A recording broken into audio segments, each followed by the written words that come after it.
It's less than a year and a half since the devastating earthquake in Haiti. One response by the U.S. government was to make it easier for some of the people affected by the quake to avoid going back right away.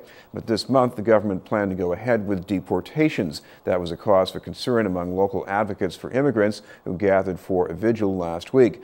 One of them is with us tonight, and we'd like to welcome an immigration attorney and member of the National Lawyers Guild, Iris Gomez. Thank you very much for being with us. Thank you for having us.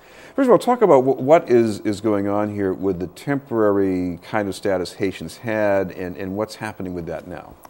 Well, as you know, after the earthquake, the federal government determined that the disaster in Haiti warranted the designation of Haiti for temporary protected status, which is a status that allows the government some flexibility to allow people to remain here, sometimes for many, many years on an extended basis until the conditions in their home countries are cured or recuperated. And in this case, the majority of Haitians who are here have been able to qualify are not the subject of this vigil that we had on Friday evening. The vigil was generated by a new policy that the Federal Immigration and Customs Enforcement Agency adopted on April 1st to deport people who are not eligible for TPS and who, in their view, should be returned now. And our concern, of course, was that no one is claiming that Haiti has recovered from the earthquake. And to boot, after the earthquake, an already struggling country was faced with this outbreak of cholera that epidemiologists and others have anticipated is going to sicken somewhere between 400 and 700,000 more people this year. It's already killed thousands. It's expected to kill another 11,000.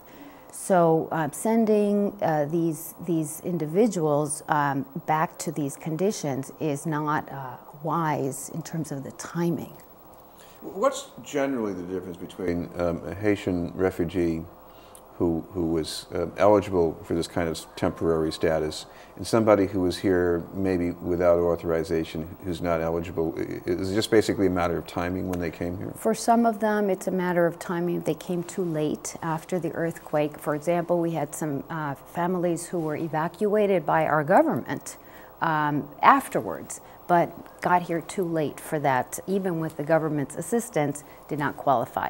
But that's one group. Another group are people who have, in their past in the U.S., some of them have been here for many, many years, but have been convicted of some sort of an offense that makes them deportable. And so this is why the federal government has a rule that, for example, if you have 3 misdemeanor convictions, you cannot get temporary protected status. So some of those are folks who might be subject to this new policy of removing them that began on Friday with the first flight back to Haiti. Now, the conditions of the flights have been very difficult to ascertain. The Haitian community here has a very limited ability to find out what happens to these deportees when they get there. They're removed under safeguards. And the gentleman who died of cholera in January when ICE did its trial run had been under custody for 8 days and developed these symptoms and died quickly afterwards. The Haitian detention system, of all the places that they can't put resources into now, is one of the most plagued with poor conditions, inadequate medical treatment, etc. So we're talking about sending people back from here in Massachusetts, for example, who are in many cases long-time residents and have families that depend on them, including citizen spouses, young children, siblings, etc. And in some cases, they're people with medical conditions that would be a compromise to their health to have to be exposed to these conditions in Haitian detention facilities. So we're very worried about the precipitous nature of this policy, that it's not giving Haiti a chance to recuperate from all of these bad things that are happening there, or it's not giving the community a chance to plan for safe and humanitarian repatriations. It looks as if things could take a very long time to get much better in Haiti. And so what do you do about that here in terms of how much slack you can cut people?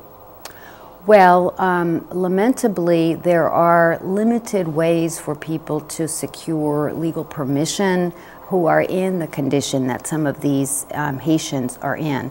But I'm aware that in at least 8 of the cases here in Massachusetts of people who might be subjected to this policy and put on a plane next week, as early as next week, I'm aware from communications with their attorneys that they have requested a kind of humanitarian mercy from immigration authorities that would allow the consideration of their family relationships, their health conditions, their lack of ties to Haiti. In some cases, these folks do not even speak Haitian Creole. They've been here that long. And the houses of their relatives were destroyed in the earthquake. They have nothing to go back to. So they're very compelling reasons why they ought to be allowed to build a home, to work, to go back to their families, etc. And so in at least 8 of the cases that we're aware of, these requests have been made. But one of the concerns for the legal community is that this process of asking for mercy is not one that is very transparent.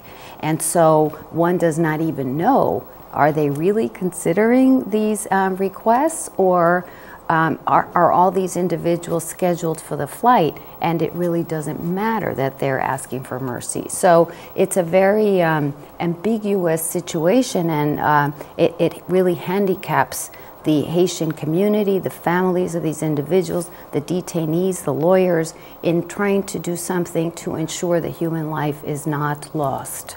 Thank you very much for being with us. Thank you. The National Lawyers Guild, Iris Gomez. Up ahead, the report from Dorchester with Bill Forey.